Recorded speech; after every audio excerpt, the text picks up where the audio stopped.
열왕기하 22장 14절 말씀부터 20절 말씀까지 보겠습니다. 열왕기하 22장 14절부터 20절 말씀.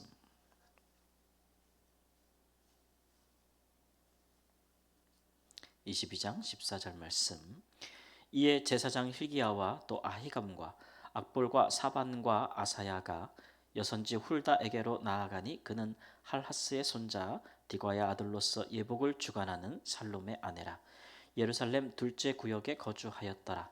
그들이 그와 더불어 말하매 훌다가 그들에게 이르되 이스라엘 하나님 여호와의 말씀이 너희는 너희를 내게 보낸 사람에게 말하기를 여호와의 말씀이 내가 이곳과 그 주민에게 재앙을 내리되 곧 유다 왕이 읽은 책의 모든 말대로 하리니 이는 이 백성이 나를 버리고 다른 신에게 분향하며 그들의 손의 모든 행위로 나를 경노하게 하였습니다.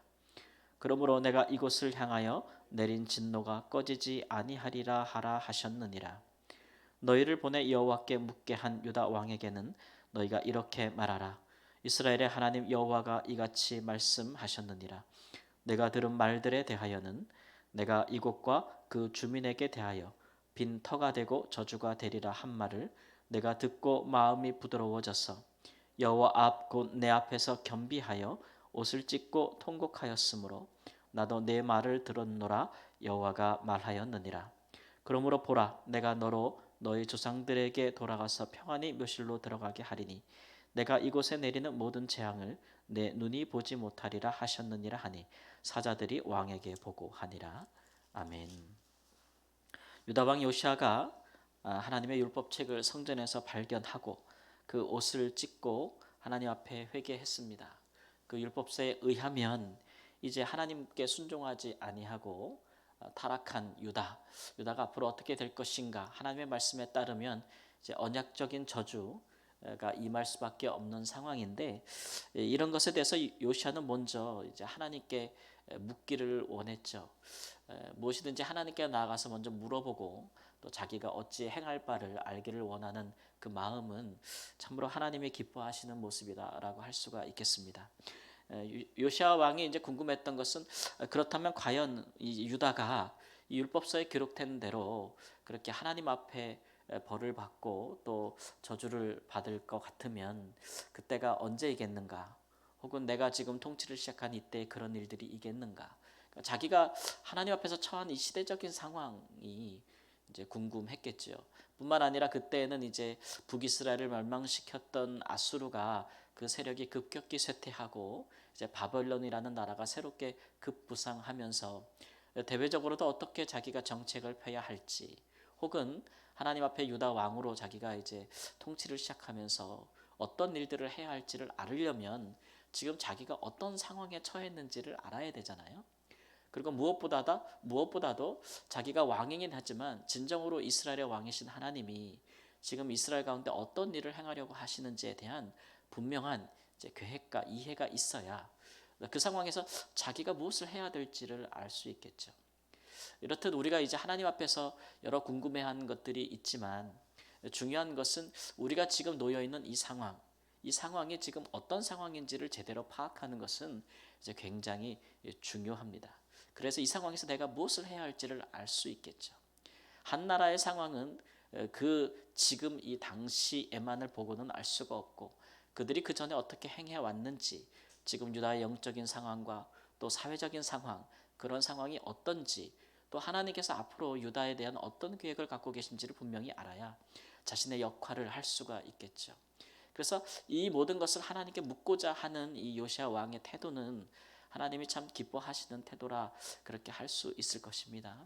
다행히 그들이 나아갈 수 있는 선지자가 있었고 또 그 여선지자 훌다가 그 일에 대해서 이제 묻는 일에 대해서 하나님 앞에 말씀을 받아 전하는 말이 유다가 하나님 앞에 이제 멸망을 당하고 어렵게 되는 것은 그것은 정한 것이다라는 말씀을 받지요.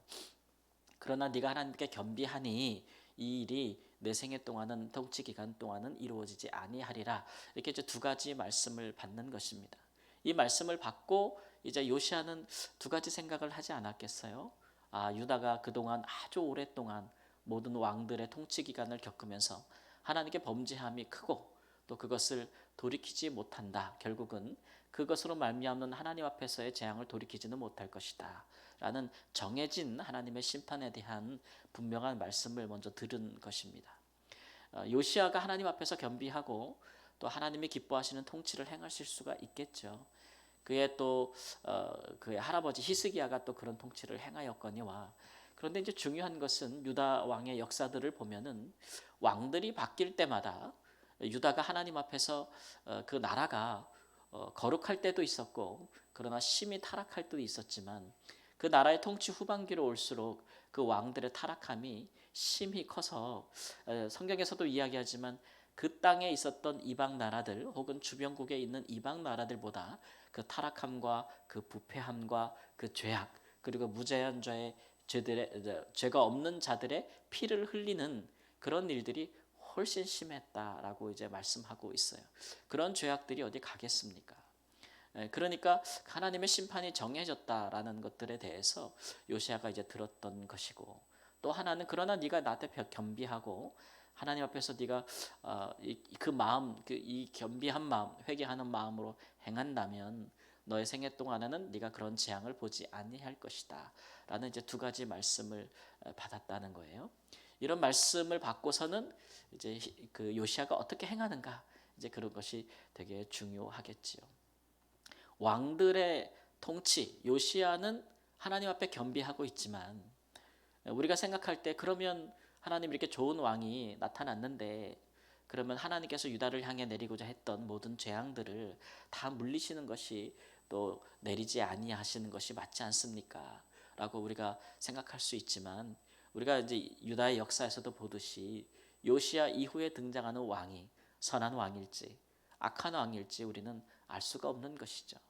특별히 뭐 다윗 같은 훌륭한 왕 다음에 솔로몬의 통치 후반기와 말기를 우리가 알고, 그 이후에 남북 유다가 갈려서 어떠한 왕들이, 사악한 왕들이 통치했는지를 우리는 알고 있잖아요.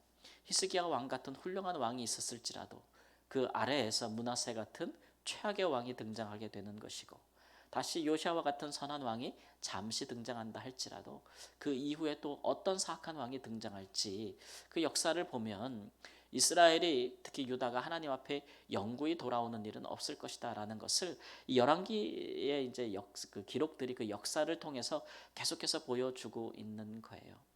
그러니까 그런 부분에 대해서 결국 인간 왕이 통치하는 그런 나라들은 그 왕들이 하나님 앞에서 타락했을 때 이제 어떠한 결과가 오는지를 이제 분명히 보여주고 있는 것이죠.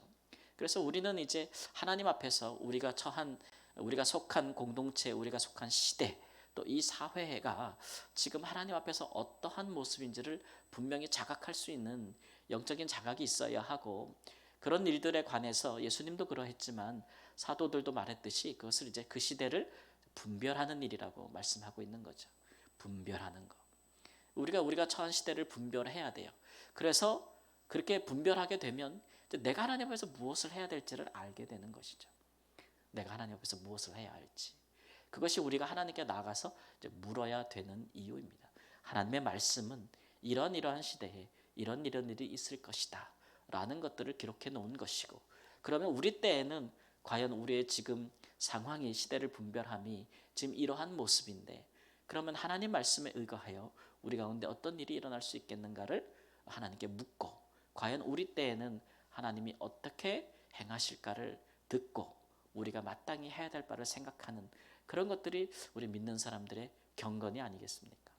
또 그것이 하나님 앞에서 우리가 깨어 있다, 영적으로 깨어 있다라고 하는 것이겠죠. 많은 사람들이 열심으로 하나님께 제사하고 섬길지라도 우리가 사는 시대를 분별하지 못하면 우리가 하나님 앞에서 어찌 서야 될지를 알지 못할 것이요. 그러면 허공을 치는 것과 같은 그런 열심이 우리 시대에 하나님의 뜻을 이룰 수는 없을 것입니다. 그래서 요시아가 하나님께 묻고 또 그 시대에 어떤 일이 일어날 것인가를 분별하여 그가 무엇을 해야 될지를 알았던 것처럼 우리도 하나님 앞에서 그렇게 지혜롭고 하나님이 원하시는 일들을 행할 줄 아는 하나님의 사람, 적절한 적기에 하나님의 원하시는 일을 할 수 있는 사람들이 되기를 우리 주 예수님의 이름으로 축원합니다. 아멘. 아버지 하나님, 우리가 하나님께서 행하시는 일을 다 알 수 없지만 그러나 기도할 때마다 주의 마음이 우리가 주의 마음을 갖게 된다고 하나님 말씀하셨습니다. 하나님, 우리가 주께 나아가면 주께서 시대를 분별하게 하시고 하나님 앞에 어찌 살며 서며 기도하며 하나님 우리가 주를 위하여 어떤 일을 감당해 내야 할지를, 또 주께서 우리를 어찌 쓰실지를 깨달아 아는 줄을 믿사오니 주여, 원하옵기는 우리가 주님께 나아갈 때마다 하나님의 귀한 은혜의 말씀을 우리에게 하나님 허락하여 주시옵시고 듣고 깨닫는 마음을 주시며 하나님 행할 지혜를 허락하여 주시기를 주 앞에 기도합니다. 그리하여 하나님, 우리가 주 앞에 온전히 설 때에 하나님께서 그 뜻을 돌이키사 우리 가운데 평강을 주시고 평안을 주시고 하나님의 은혜와 구원하는 역사와 하나님의 놀라운 능력과 하나님의 나라가 다시 한번 임재하는, 하나님의 손이 역사하는 것을 보는 귀한 생애를 살 수 있도록 주여 우리와 함께 하시고 언제든지 주께 나올 때마다 거절치 아니하시고 모든 것을 내어주시는 하나님의 풍성한 은혜 가운데서 주님과 동행하는 삶을 살도록 인도하여 주옵소서. 이 아침에도 주께 기도하는 바를 들으시며 하나님의 선한 뜻들을 우리에게 보이시고 주의 성령으로 인도하심을 받아 간구하는 모든 것들이 주님을 기쁘시게 하며 하나님부터 오는 선한 응답이 우리 삶에 이루어지는 것을 보며 감사하게 하여 주옵소서. 존귀하신 예수님의 이름으로 기도합니다. 아멘.